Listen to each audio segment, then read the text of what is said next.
Hello, everybody. Some of you will be watching this, some of you will be listening. Watchers will have seen my face, I hope at least, lots of times before. You will recognize my ugly mug. But my guest today might not. Actually, we haven't met before, but even if we knew each other intimately, my guest, Sadie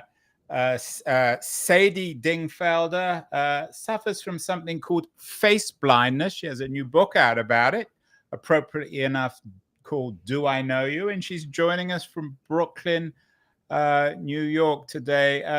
Sadie, congratulations on the new book. What's it like not to recognize someone? I know one of the remarkable stories in your new book, Do I Know You, is when you you misrepresented your husband. You imagined he was there when he wasn't. Tell me what this face blindness is all about. Yeah, it's interesting. It's a little bit like color blindness, and that people who are colorblind can't tell the difference between colors, and I can't tell the difference between faces. But from my perspective, I'm totally normal, right? It's everyone else that's astonishingly good at recognizing faces. And it turns out that you neurotypical people have an entire chunk of brain devoted to recognizing faces and nothing else. What does my face look like then to you? Just Well, so I can I'm see your not fishing for compliments, of course. I can see faces as clearly as anyone, but my problem is I don't remember them. And so yeah, it's just like my brain tosses the information in a garbage basket. Uh whereas other people have this like near photographic memory for faces. So does that play out in terms of your memory? Do you remember things, words perhaps, better, or other things better, and it's just faces you happen to forget? Or is You it know, some sort of weird condition that you were born with? We'll talk about the science of it later in this conversation. yeah. Um, about half of people who are face blind have trouble recognizing other types of things too, or have trouble remembering other types of objects. And then half of us are only bad at faces. I'm in the group that's bad at a lot of things. So I also can't tell the difference between cars or houses. I will basically try to get into any car that's red and smallish. I don't know whether I should be laughing, Sadie, or crying. You When can you look in totally laugh. the It's mirror, super when you funny. brush your teeth in the evening or the morning, do you recognize yourself? So if someone could play like a very difficult but mean trick if they had someone who was sort of similar looking to me, because I don't think I would notice if someone who basically had my, hair and skin color and face shape or whatever, and if they did a good job mirroring my movements, like I wouldn't necessarily notice. I've failed to recognize myself in a mirror before. One time I was in line, or I was standing near a mirror, and I thought that it was just some other woman was just getting in my personal space, until I realized it was my own reflection. It certainly gives new meaning or potential to the myth of Narcissus. Yeah. Falling in, I mean, you can't really fall in love with your own image because you don't know who you are. It's true. And actually, I'm just very unself-conscious, I think, in part because I just simply don't think about how I look very often unless I'm presently staring in a mirror. I just don't think about how I might look to other people. And as a result, I'm pretty disheveled a lot of the time. Well, it doesn't matter, right? If you, although maybe you does it impact on the way you Think, think about how others see you? Do you think when you're face blind, it gives you more or less concern with your own appearance? yes, it's funny. My whole life, I believed that I believed that I didn't people couldn't see me sometimes. Like I think Mm. I'm like a little bit invisible. The And Invisible Woman. I bet you were tempted to entitle the book that. Well, that title has kind of been taken. it has. But yeah, sometimes I think I can sneak into places. And the thing is, like going into places where you're not supposed to be is just a confidence game anyway. So if I'm pretty confident no one's looking at me or thinking about me or seeing me, then maybe you can kind of actually make yourself a little bit invisible. Yeah, it kind of gives new meaning to the notion of anonymity, particularly in our digital age, where some people want to be anonymous, but it's increasingly hard to escape the cameras. Yeah, it is. It's so interesting um, how much technology, I mean, modern technology is so much better at face recognition than I am. But interestingly, it's not a lot better. People, the super recognizers, which is like the opposite of people who are face blind, they're better at recognizing faces than any of the computer vision systems that we have so far. So, Sadie, tell us the story, because that's a central part of this new book. That's that's about your own experience. Do I know you? A face blind reporter's journey into the science of sight, memory, and imagination. You didn't always know you were face blind, did you? No, I had no idea. I knew that I was a little bit worse than average at recognizing faces, but I did not realize that I was in the bottom 3%. That was a real surprise. So yeah, so I was working at the Washington Post at the time, and I had a few like experiences that made me start to wonder if I might have this thing called prosopagnosia, which I knew about because ironically I am a science writer and I specialize in psychology and neuroscience. So it's You couldn't kind make of that up, could you? I know. So I all of a sudden it just occurred to me, gosh, maybe I'm not as neurotypical as I thought I was. But again, when I went into writing the story, I did not, I thought it was going to be one of those stories where it's like, oh, is she face blind? Oh, she's just a little below average. Well, it was still a fun story to read. But actually, I was super face blind. I was one of the worst people in the study that I participated in to begin with. And learning this about myself was such a shock. I can't even tell you. It kind of triggered a midlife crisis, honestly, and started causing me to ask a lot of questions about my life. Also, it solved a lot of long-running mysteries about my life. For instance, I've never been asked out on a date by anyone ever. Um, I've gone out on dates, like I ask other people out, but I realized in retrospect, and actually a few people told me too, that like we would hit it off and then I would treat them like a stranger 10 or 20 minutes later. And so I seemed very hot and cold and made people feel very anxious about asking me out. Yeah, that's weird. So, if you went on a date with someone and for 20 minutes or half an hour or an hour you got on well, Yeah. and then, I don't know, you went to the bathroom or you looked away and then you saw this person again, would you not recognize them? Would you have no context of a physical meeting with someone else and just kind of take it for granted that you knew who you were with? Yeah, I mean, you could switch someone out halfway through a date with me, and I mean, first of all, my That would be a husband cruel trick, wouldn't it? One way or the other. yeah, it would be cruel. My husband also wouldn't appreciate me going on a date probably. But back in my dating days, I regularly would have trouble finding people, like if they went to the bathroom. But the other thing though is that um I didn't realize this, but I use 1,000 different little tricks for recognizing people. And a lot of times they work pretty well. Like if you memorize someone's hairstyle or their voice or their clothes or even just their sort of general vibes. Oh, and of course, the thing that helps the most is the look in someone's eyes when they recognize you. And a lot of people, including me, a lot of face blind people will just match whatever level of familiarity that is emanating from whoever we're talking to.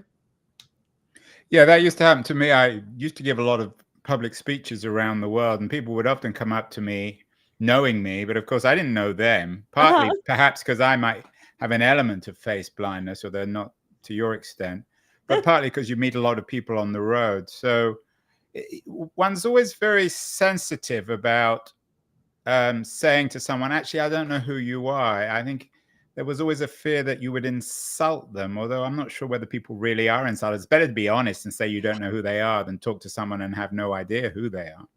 It's a hard question because I just saw a study that said that people really do feel insulted, and the amount that whether you recognize them makes people assume that you don't care about them if you don't recognize Well, them. there's some truth to that. I mean, if you don't recognize them, especially if you've been on a date with them. So you mentioned you're married, and I know one of the oddest stories in the book is about your husband. How did you meet him in the first place? You said you certainly never been invited out on a date. We met at a party, and I happened to be reading one of his favorite books and one of my own favorite books that I was rereading, and Which and then book? and it's called Infinite Jest. It's by David Oh Foster yeah. Wallace. And it was actually he made fun of me because the book it's so long, and it was a paperback, and it split in like in sections. So I only had like the first chunk, and he said, "Oh, you can't read that without having access to the end notes and the." And I was like, "Well, I already read the end notes. I'm just Isn't that rereading." required reading? Isn't that the Bible in Brooklyn? Although I know you don't live in Brooklyn, you divide your time between Washington, D.C. and West Virginia. I'm guessing most people don't read that book in West Virginia. No, I have not seen it on any bookshelves in West Virginia. But to be fair, I think maybe it was like the thing to read in Brooklyn a little while ago. I don't know what the young Yeah, well, they're hip. probably reading yours now because I know earlier this week you had a book party for Do I Know You? So, Sadie, I got to ask you, it's such a great story. Yeah, So yeah, what yeah. happened in the supermarket with your husband? So I was following my husband around the supermarket because I don't really cook, so I just like kind of just wander behind him while he does all the shopping. And He's a I good husband. He's a good guy. He's a good guy. But and I looked up and I saw that he was buying all of these uncharacteristic things. He was tossing like all this junk food into our cart, including some generic peanut butter. And so I picked up the jar of generic peanut butter out of our cart, and I said, "Since when do you buy generic?" And he just looked at me, and he looked completely horrified. He looked so scared that I almost turned around to see what was spooking my Mm. he's like 6'4". He's quite a large man. So I wanted to see what was scaring him. But actually I was scaring him because he was not my husband. He was just a husband shaped stranger. Did you explain to him? Did he believe you? I didn't explain a thing. I dropped the peanut butter and I just ran off.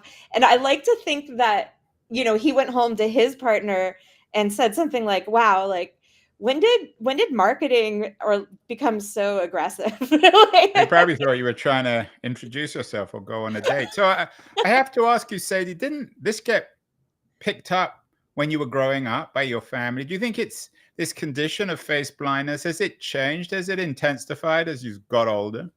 It's so funny, but really no one knew that I was face blind. My brother did say, "Well, we knew something was going on with you. We just didn't know what." They just thought you were weird, Yeah, like people called me spacey. as Also, opposed to Sadie. yes, Sorry, I couldn't resist that one. they call me spacey. But yeah, so they're sort of absent-minded. There's lots of sort of vague words that you can use to try to explain unusual behavior. And so, yeah, so I was just a spacey kid who was always lost. And, I would get lost on school field trips because I didn't know what my classmates looked like. Yeah, I know. I get the sense with some of my, well, not that I have so many kids, but especially with my daughter, that she sometimes looks at me as if I'm an alien stranger. So it's a good excuse for kids to look at their parents as if they don't even know who they are. I'm sure there's many reasons to look at your parents like they're aliens, But but you never misrepresented your parents. You never went up to anyone in a supermarket assuming they were your mother or father. I definitely did do that. I did that all the time, and I made all sorts of weird mistakes all the time, but, they just sort of got lumped under the generic sort of the generic idea that I'm just a weird kid. Where did you grow up? Oh, we moved almost every year of my life, and that might not have Yeah, helped that probably my. didn't help either. No, it did not help. I needed to have a small class of people to learn instead of a new group of kids every year. But presumably kids can be very, very cruel. Was Yeah. this something that was at least sensed in school? Well, so it didn't really seem to be a problem until I hit about 5th grade. And then all of a sudden I went from being like tolerably popular to like having no friends at all. I had no friends. I was so lonely. And I didn't know why all of a sudden I was having so much trouble making friends. And this was actually one of the central mysteries of my life, because later in college, I had tons of friends again. So I sort of recovered and I didn't know what had changed. And in retrospect, what had changed was I stopped acting like everyone was a stranger and started acting like everyone was already my close personal friend. And that changed my life. I was still pretty lonely a lot of the time because I didn't know who these people were who were my friends, who were sitting on my bed talking about some boyfriend that I also don't remember hearing about. But it was a lot better. It was a big improvement from having no friends. Sadie, you're a science reporter, and after the break, I want to get to the hard science of this, because it's a serious condition, and it's a serious, in some ways, a serious subject, although you also make it very entertaining. But I wonder, as a science journalist, someone clearly who is well-versed, steeped in science, and presumably a believer in it, whether it also suggests to you another, perhaps more metaphysical way of thinking about the world. Religious types, for example, apostles, people who think they're called. Do you think historically the kind of condition you had and these kinds of conditions may explain some of the odder episodes in our history as a species? Interesting. I'll think on it. Perhaps Jesus was face blind, or Moses, or Oh, there is a Muhammad, or famous there's some of these other actually characters. yeah, there's a passage in the Bible where there's a face blind. I don't know if he was just a follower of Jesus, and I mean he didn't recognize. They passed Jesus while they were like walking somewhere, and they didn't recognize him, and they did recognize him later. So obviously, face blindness is something that's been around forever. Humpty Dumpty in the book, the Alice in Wonderland. Yeah. Humpty Dumpty very famously says, I don't know why people think that we should recognize them by their faces. Every face is the same. It's 2 eyes, a nose, and a mouth. Yeah. He definitely is expressing the experience of face blind people. Yeah, and it's sort of Alice in Wonderland, Sadie in Wonderland. Your view of the world is more perhaps wondrous. Well, as I've learned about brains and how brains work, I feel like I know more. I mean, it's just miraculous how much our brains do, how much calculus and physics and all of this very difficult stuff that I certainly couldn't do consciously. We do unconsciously, tons of visual processing, and I am astounded by my brain and everyone else's brains. It is an astonishing subject. Sadie Dingfelder's new book, Do I Know You, is astonishing in its own way. It's an astonishing autobiography of what it's like and the experience of being face-blind. I want to remind everyone that great guests like Sadie Dingfelder are brought to us because of our friends at Disorder, excellent new podcast dealing also with the unusual events, not so much personal or scientific, but political and economic in the world today. I'm going to run a short feature on the Disorder podcast, which is presented by my friend Jason Pack. And then we'll be back with Sadie Dingfelder to talk concretely about the science of face blindness. So don't go away, anyone. We'll be back in a second. Not working together anymore? The United States, some European societies, are so divided. And that we lurch from one crisis to the next without any coherent vision from our leaders. There is this big space of disorder, and we're just kind of holding up our hands and going, well, don't know what we could do. If so, Disorder, co-produced by Gullhanger, is the podcast for you. Every Tuesday, we bring together some of the world's leading thinkers to unpack our new era of global enduring disorder. And we move beyond the headlines to actually propose solutions out of this mess in our Ordering the Disorder segment. How do you repair disorder? It's by becoming a community. Search Disorder in your podcast app to listen right now. Unpack the disorder with Jason Pack. We are back with Sadie Dingfelder, the author of Do I Know You? Stacey, in the first half of the show, we talked about some of the more anecdotal elements of face blindness, which you cover in your book. But you are a science writer. In fact, I think the first piece you wrote was for the Washington Post, My Life with Face Blindness. So this is a scientific condition, and it's made up of all sorts of other subconditions. Something perhaps we might begin with. I've never heard of any of these terms. Prosopagnosia, if I pronounce that right, face blindness. What exactly does that mean scientifically? Yeah, face blindness. I mean, the technical name is prosopagnosia. A lot of people have come across the word visual agnosia, which is what the man who mistook his wife for a hat had, and that's Oliver where Sacks. Yes, Oliver. Yeah, Oliver Sacks wrote about her. Oliver Sacks, by the way, also had prosopagnosia. He was also face blind, and he had a lot of related conditions that I also have, including topographical dysnosia, which is just just getting lost all the time, basically. So we got prosopagnosia.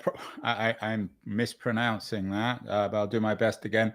Prosopagnosia, which is that the broad term for face blindness? And then what about stereo blindness? Is that the same thing or is that different? Stereo blindness, in my case, is related to my face blindness. Stereo acuity, it's really interesting. Most people don't realize that there's anything beyond visual acuity in terms of how good of your vision is, but there is, and so depth perception is anyway, basically people who are stereo blind like me only see out of one eye at a time. See, I'm looking out of my left eye, my right eye, my left eye, right eye. Isn't that weird? And so my brain does not know how to combine my two fields of vision into a single image. And that's something that you have to learn pretty young. At least that's what people thought. But Sadie, let me jump in here. So sure. If you close one eye as you're talking to me, do you see nothing? What do you see? My brain automatically just shifts to the eye that is. Oh, I see. So you only ever get one channel. Yes. And that channel will shift depending on which eye is open. Right. And so my world constantly is jumping. Right, left, right. Yeah. Weird. And my brain usually sort of stitches it together so I don't notice, the same way your brain edits out blinks. But not when I'm driving. When I'm driving, that shift is noticeable and alarming. When you go down, I bet the DMV people don't know about this. They probably have a stroke. I mean, they probably wouldn't let you drive. Are you allowed to drive, for example, with these conditions? You can. In America, you can't be a commercial driver, but you can get a regular license, even if you only have one eye, which is another way to be stereo blind. So you can't get a job as a bus driver. What about this other condition? And again, I'm going to try and pronounce it correctly. Aphantasia. Again, these sounds like Disney films in some ways.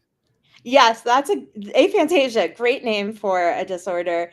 Actually, maybe it's not so much a disorder as just one end of the continuum of human experience, because on the other end are the people who have hyperphantasia.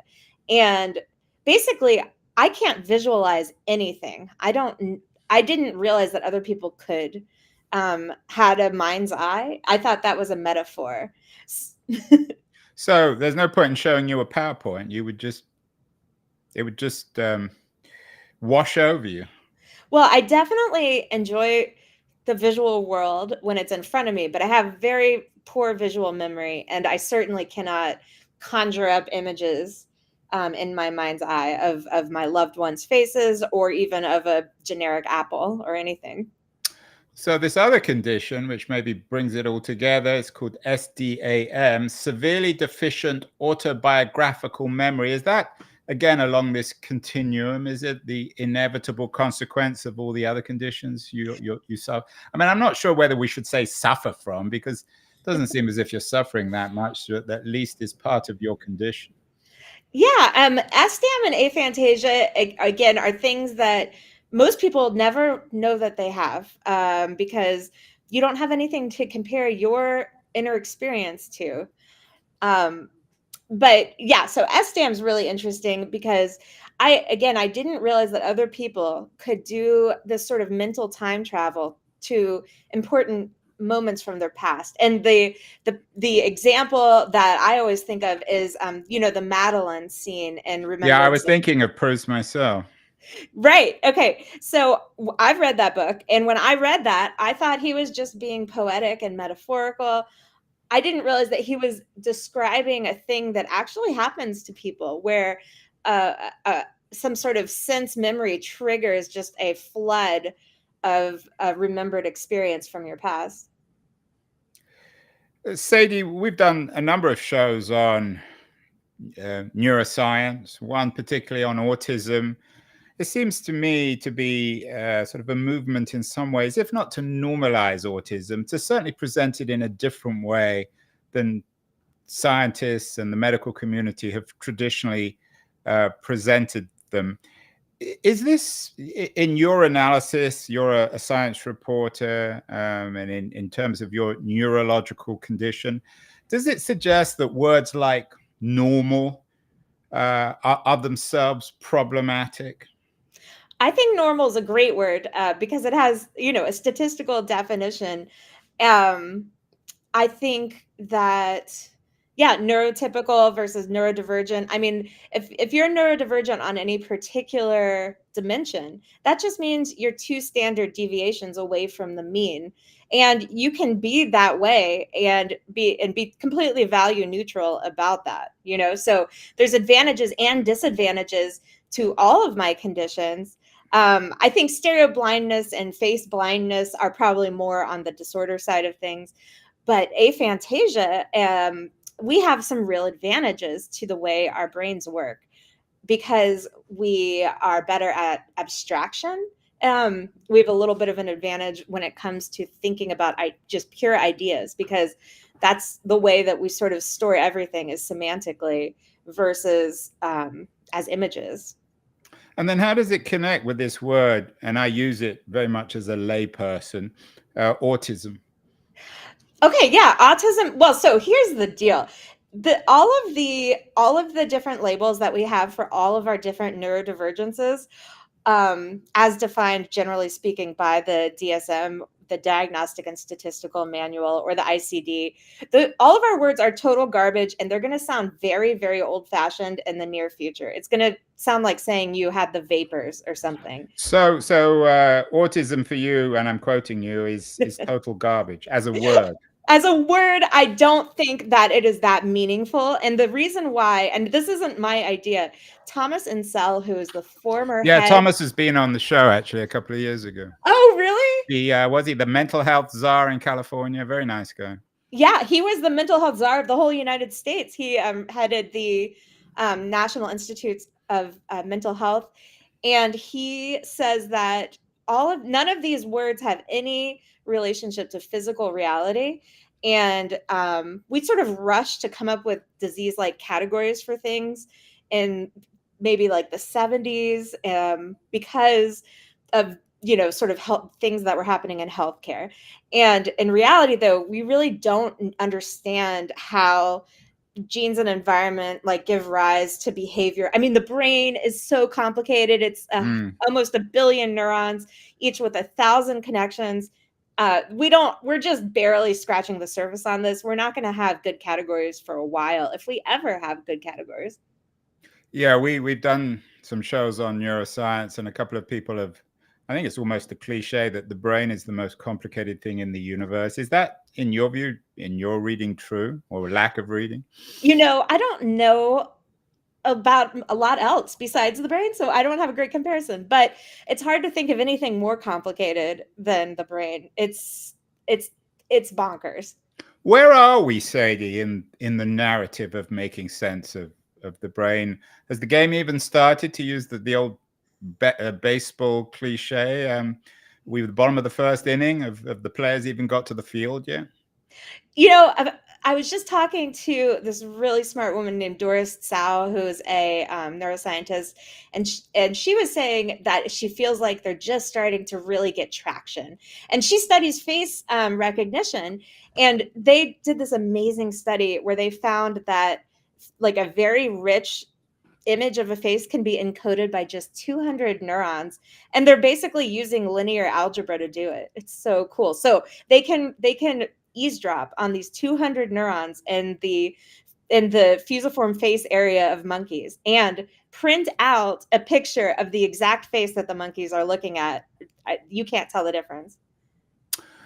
And I'm sure you've given a lot of thought to this in our age of AI, in our age of supposedly smart machines that are supposed to mimic or perhaps even outthink the brain. We've done shows which our guests have suggested that in 5 or 10 years, machines will outthink the brain. How does this play into the AI revolution? What does your journey into the science of sight, memory, and imagination tell us about the potential or perhaps the limitations of AI, of smart machines, and of new algorithms from companies like OpenAI?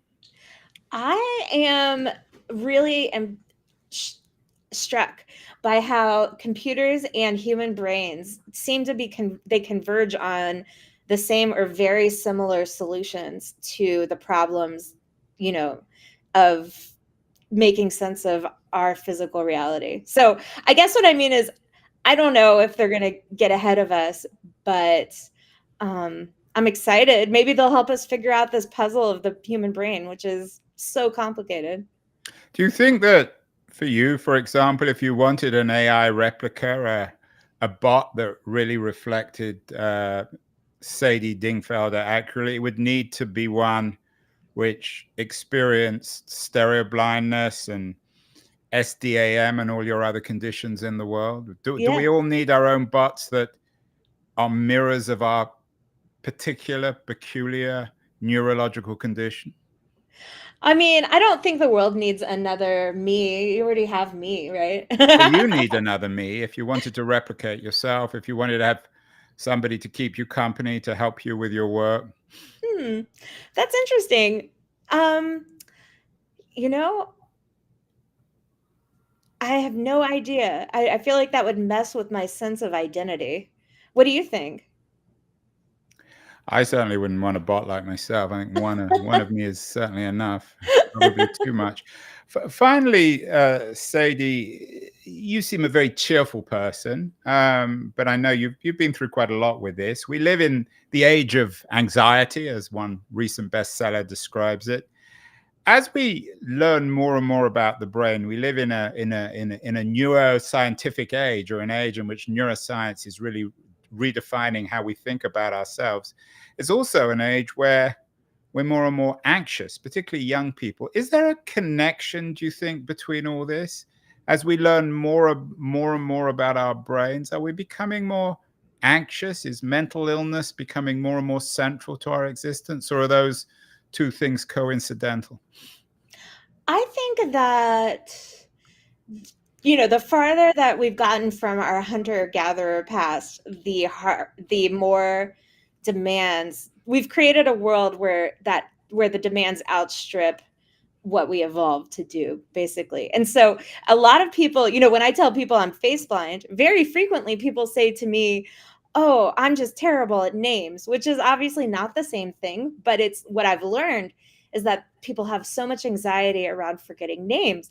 And whereas in hunter-gatherer times, you would only have to learn like 100 people maybe. And so I think that I definitely do agree that we have created a world for ourselves that is a little bit hard on our brains. And that's what causes so much anxiety and mental health problems and other sorts of things. Well, Sadie Dingfelder, do you know me yet? If I was to disappear for a second, would you not recognize me? If you took off your glasses, I'd be done. Okay, well, that's it. You're done. I'm a stranger again. I want to thank you, a wonderful guest and a wonderful book. Do I Know You? I'm going to put my glasses back on just to read the subtitle. A face-blind reporter's journey into the science of sight, memory, and imagination. Congratulations, Sadie, on the book. Best of luck. Great to have you on the show, and we'll have to have you back. Thank you so much. Thank you. It's been